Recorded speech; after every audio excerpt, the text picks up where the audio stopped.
what evil lurks in the hearts of men. The shadow knows.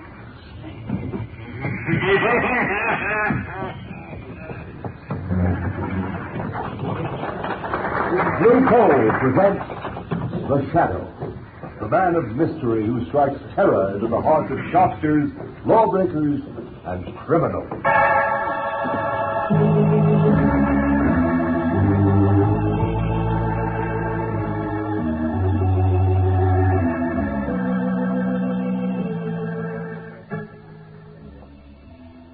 Friends, if you haven't yet tried Blue Coal, by all means order your first ton tomorrow. You'll like this excellent Pennsylvania hard coal. It's America's finest anthracite and can be depended upon to keep your home comfortable and healthfully warm all winter long. But be sure you get this finest anthracite. Ask for it by name. Ask for Blue Coal, the coal that is colored a harmless blue at the mines for your protection.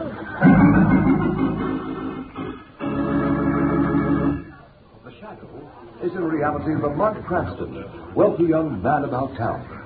Years ago, in the Orient, Cranston learned a strange and mysterious secret. The hypnotic power to cloud men's minds so they cannot see him. Cranston's friend and companion, the lovely Margot Lane, is the only person who knows to whom the voice of the invisible shadow belongs. Tonight's episode, Murder by the Dead.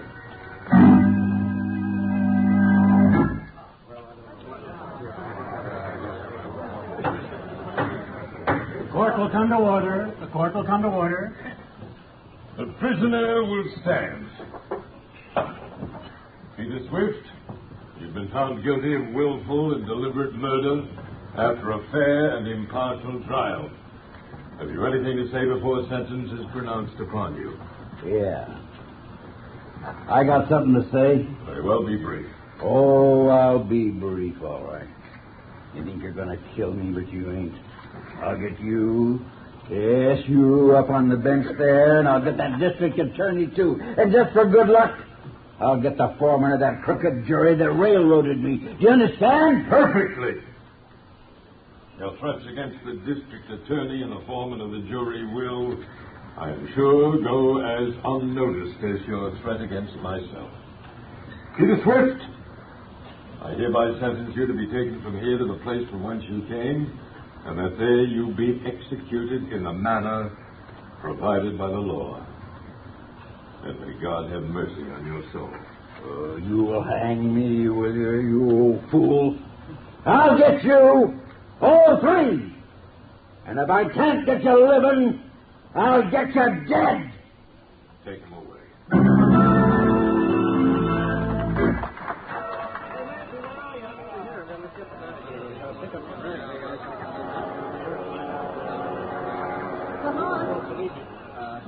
Cranston, good to have you back in America again. Oh, Margot, I cabled you that I was coming at once, just as soon as I got that frantic message from you. What's it all about? Lamont, the district attorney Stowe was murdered last week. Yes, I know. I saw it in the papers. I cabled you because I was afraid. Afraid? You? What's the matter? Spooks?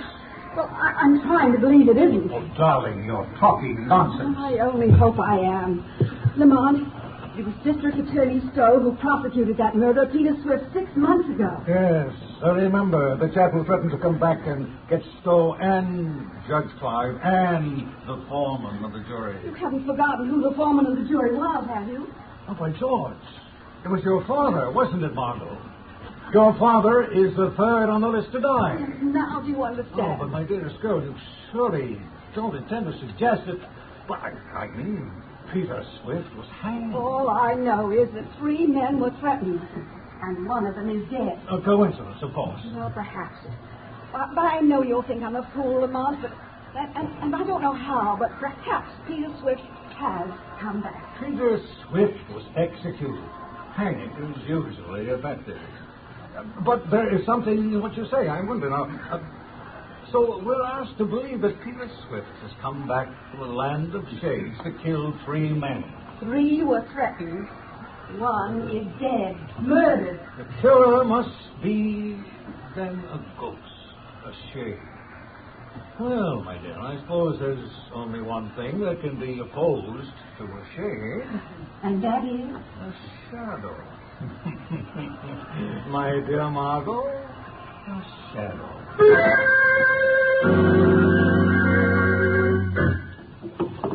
Will there be anything else, Judge Clive? No, that's all, Taylor. You might as well go to bed. I've got some work to do here in the library. They keep me up for quite a while. Yes, sir. Good night, sir. Poor Joe. I wish I could forget him. What's that? What's that? Who opened that window? You! Oh, yes. You see me, Judge? Peter Swift?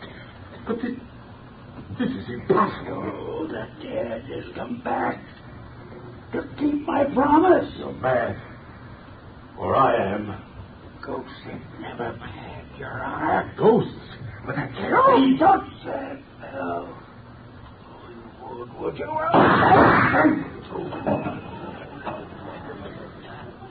That's 2 of them. 1 more to go.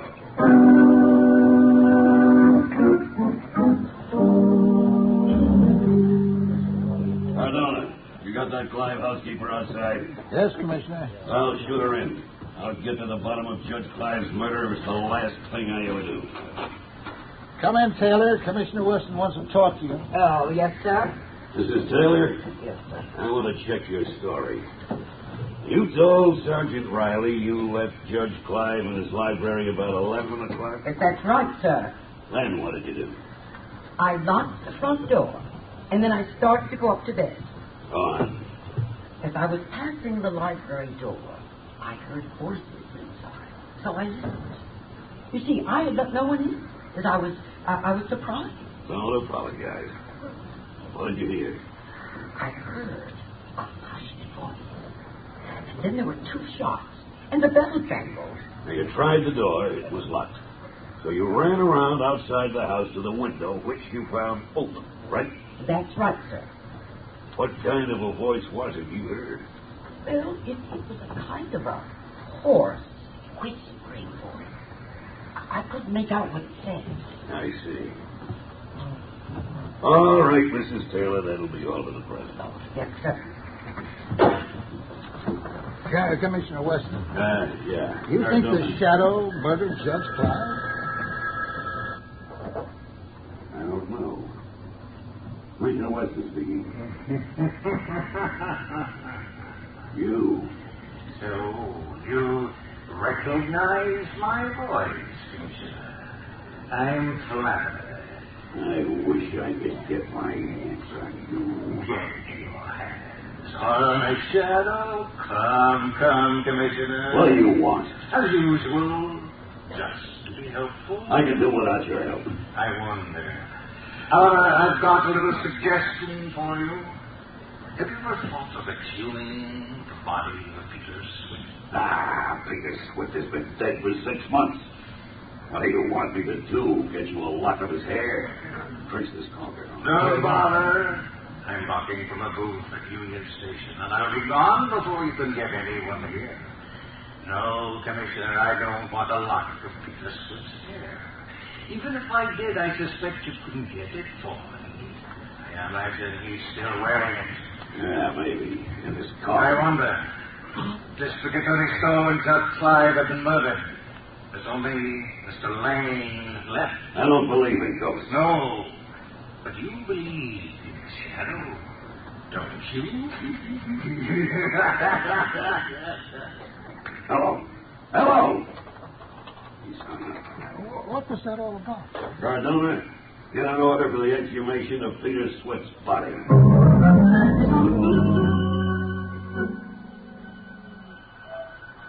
Marley, stand by for orders.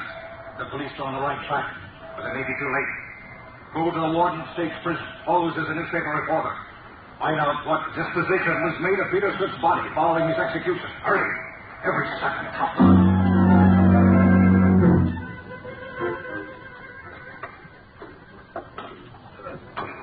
Sure. Sure planted him deep, didn't they, Commissioner? I don't want any cracks on it. Well, haven't they gotten down to that coffin yet?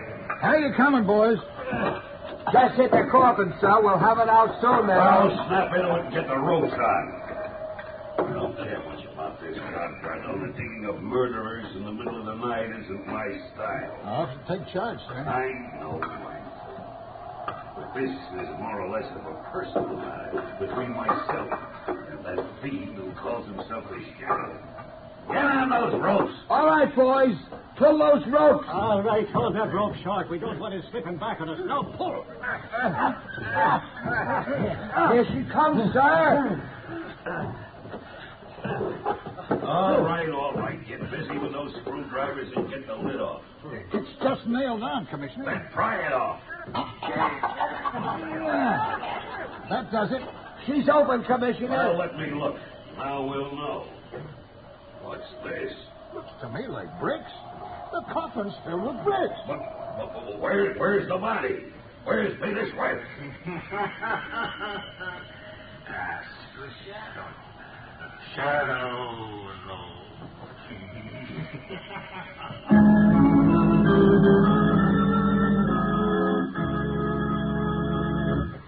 While we're waiting for the Shadow, I want to pass on a bit of advice of particular interest to all homeowners. If you're anxious to cut down your doctor's bills this winter, to keep your family free from a lot of sniffles and colds, then by all means burn anthracite or hard coal, because anthracite is the healthful fuel. It gives steady, even, helpful heat, in contrast to the flashy kind of heat you get from the on and off types of quick-burning fuels.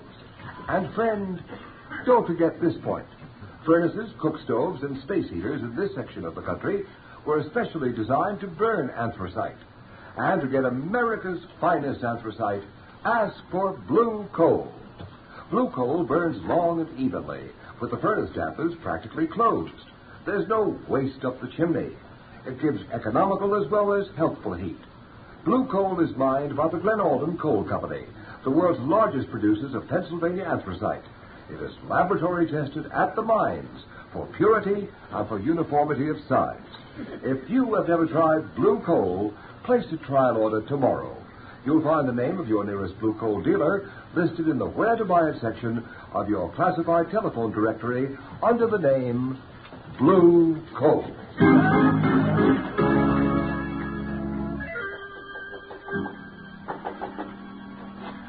Oh, Lamont. Thank heavens you're back. Well, come in, Martha. Lamont, I was right about Peter Swift. I was right. Yes, I know you were. I found out from another source. My darling, you're trembling. What's the matter? Oh, I'm all right. I've just come from the prison now. I guess all that talk about bodies and executions has unnerved me a little. Oh, I'm terribly sorry I had to ask you to do it, but time is so short, and I had to be somewhere else. Oh, I understand. No, calm down. And tell me just what happened from the beginning. Well, I went to see the warden, said I was a newspaper reporter, as you told me to, and asked him what happened to the bodies of executed men. Yes? Well, he told me if the relatives don't claim the body, it's turned over to the State Medical College. Yes. So I asked him about Peter Swift. Go on. The warden said that according to the record, Peter Swift's family called for his remains. However, he said as long as I was interested, he'd send for the guard at the south gate. He'd know all about it. Pretty soon, the guard came up from the warden's office. Come in. You want to see me, Warden? Come in, Sloan. This is Miss Lane. She's a newspaper reporter. Oh, pleased to meet you, miss. She wants to ask you about the removal of bodies. Okay, I can tell you about every stick that's left here in the past 15 years. Well, you see, I just wanted to Well, ask... the first one I ever saw was Grimes. He was hung up for murdering his mother with an axe. Well, ma'am, when they come for him, they... Just a minute, Sloan. There's one in particular Miss Lane is interested in. Swift. Oh, Peter Swift, huh? That's right. Remember him? Oh, certainly. His family was supposed to come for him, but they didn't come after all. No? No. A croaker named Cragg came for the body in an old truck. A croaker? He means a doctor, Miss Lane. Oh. That's a rather unflattering prison term for a medico. Oh. Yeah. I reckon this croaker Crag had bought the body. Anyways, he took it away quick. He was in a great hurry, too. The skip wasn't even cold yet. Do you know where this Dr. Cragg came from? Sure, from the city. I got his address on the register down at the gate. You want it? Oh, yes, please. Thank you very much, sir. A doctor named Cragg, Margot? Do you have his address? Yes, here it is. Oh, thank you. Now, listen, Margot, I've got to go out now. Lamont, I'm going with you. No, you're not. You're going home to be sure that your father doesn't leave the house until this thing is cleared up. I don't think it'll be for long, but I don't want to take chances on his safety. But where are you going? Shadow is going to pay a visit to a certain Dr. Cragg.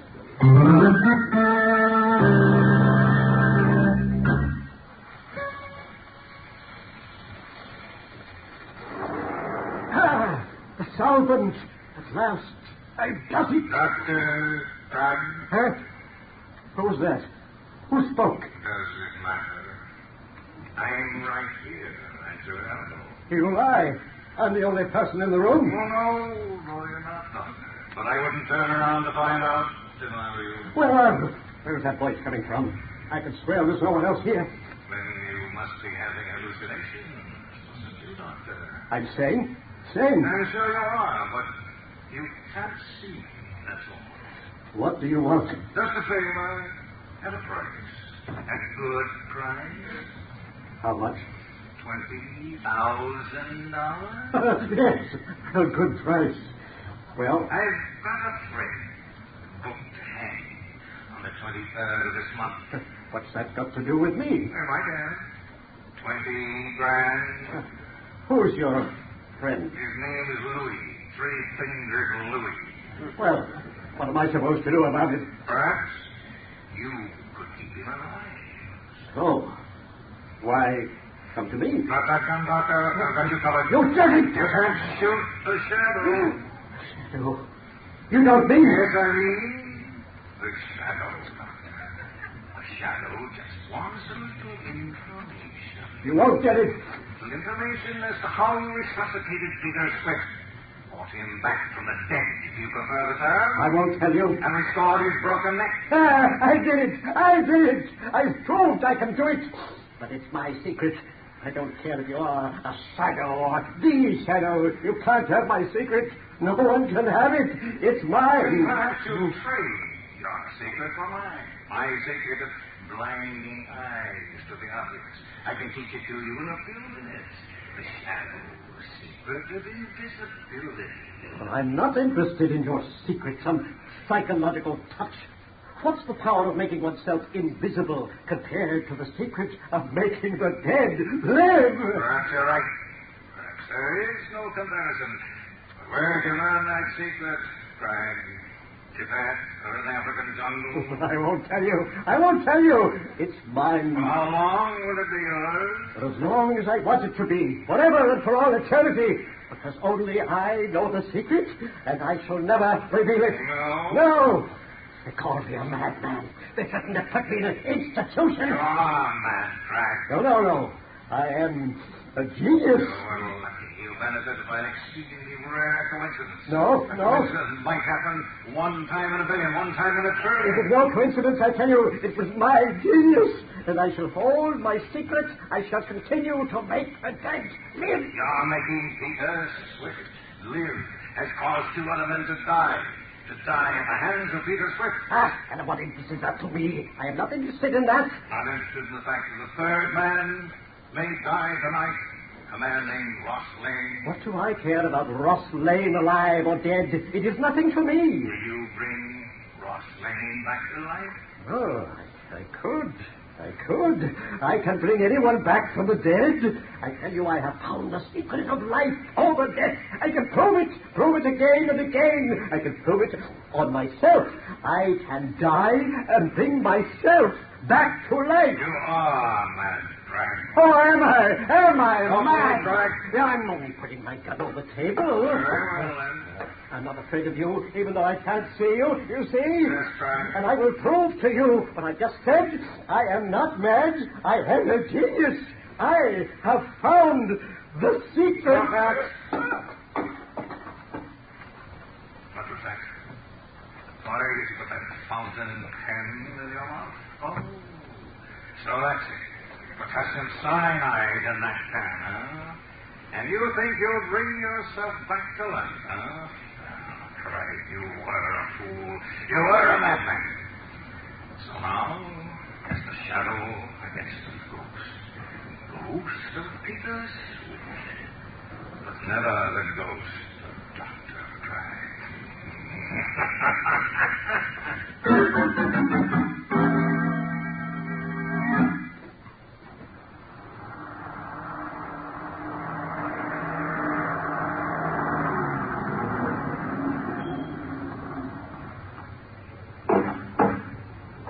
That you, Jenkins? Good. I'll be right out. But Mr. Lane, sir, Miss Margot left strict instructions that she were not to go out of the house. Oh, she did. Well, when she comes back, you tell her I went out. I'm not going to be ordered around by my own daughter as if I were a child of 3. Ridiculous. I can take care of myself. Open the car, Jenkins. But Mr. Lane, the danger my eye. I'm going straight to my own club. It's my own car with my own chauffeur. The club, Jenkins. Yes, sir.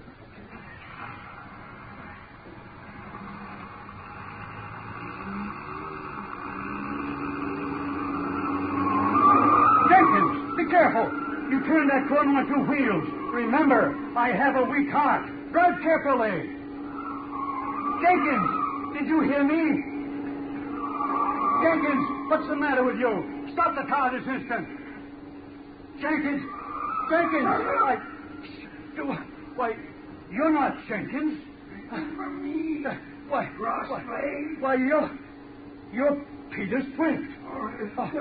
I don't care who you are. Stop this car. Let me out. Let me out.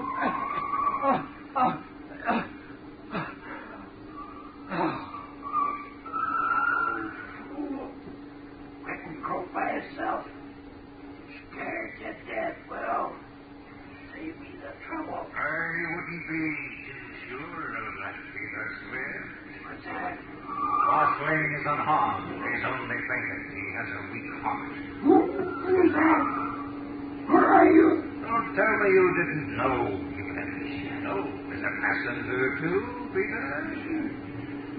Shadow? Yes, the shadow. What are you going to do? I think you'd better stop the car, Peter, and then I'll see to the proper authorities get you again. And this time there will be no Dr. Cragg. Yeah. This time they don't get me. No? Shadow. I'm driving this car. And you don't dare touch me if you do. And when they get you, Peter, they'll take you up on that little platform and blindfold you. And then they'll put the noose around your neck. It'll be hard for them to find you. Your driving is positively reckless, Peter. I think the emergency brake is indicated.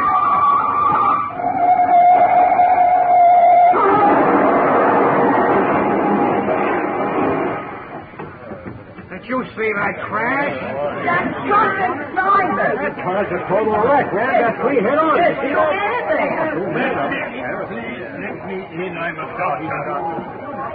How about it, Doc? The old man in the back is all right. Just his face. Shot from it. Any other? Well, I'm afraid the shorty is out of order. Broken neck. No. This is funny. What's that, Doc? The chauffeur has a metal brace on his neck now. He must have broken it once before.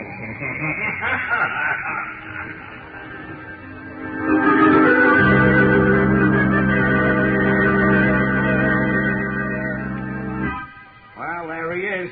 Peter Swift. The only guy that ever died twice. Yeah, we're giving him a swell funeral, all right. I bet there's guys from every mob in town, right in this room. Only look natural. Way so natural. And cast your lamps on the reed. Yeah, Peter likes flowers. They used to let him mow the grass and sing. Who sent this little bunch of funny blue flowers? Huh? Them is forget-me-nots. Ain't there no card? Guess there is at that. My gosh. Look here. What does it say? The shadow.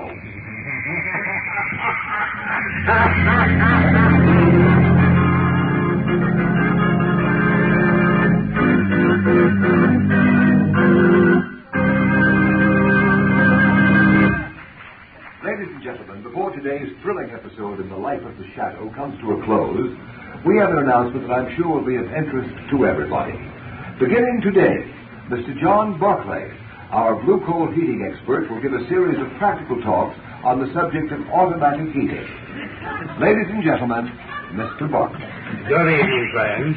Today, more than ever before, we realize the need for absolutely uniform heat in order to enjoy really healthful living conditions. However, many people are under the impression that it is necessary to spend huge sums of money and install elaborate equipment in order to have this uniform heat. In other years, that was true. But today, you can have uniform heat 24 hours a day for as little as $18.95. That's the price of a blue coal automatic heat regulator. Is this a simple device which can be installed on any kind of heating equipment? Oh, yes. It works equally well. Hot air, hot water, steam or vapor heating plants, even on space heaters, which you probably know of as parlor stoves. Not only is the blue coal heat regulator so inexpensive that anyone can afford one, but its operation is simplicity itself.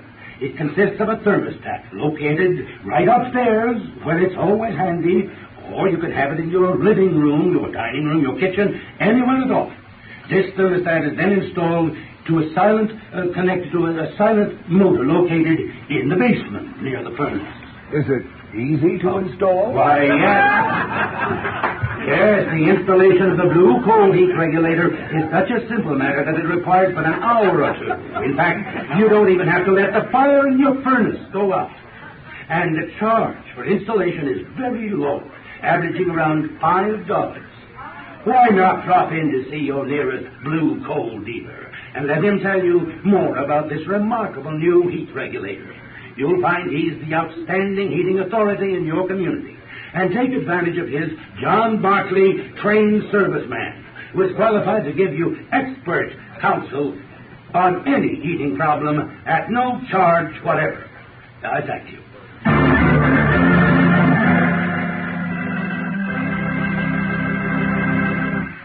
The story you have just heard is copyrighted by the Shadow magazine. Any similarity to persons living or dead is purely coincidental. Seed of crime bears bitter fruit. Crime does not pay. The shadow knows.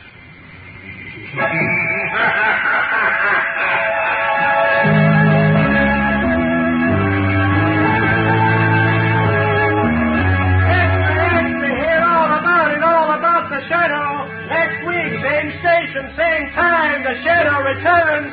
His latest adventure, same time, same station. Extra, extra, don't miss it, extra.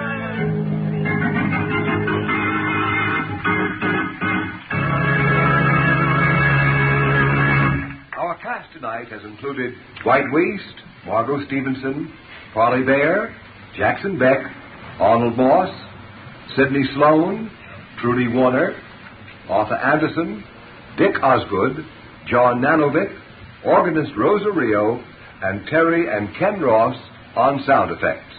Is there another name I should mention? And of course, Carl Weber as John Barclay. This is your announcer, Ken Roberts, who joins with the cast in extending our appreciation to the creator of the Shadow, Mr. Walter Gibson.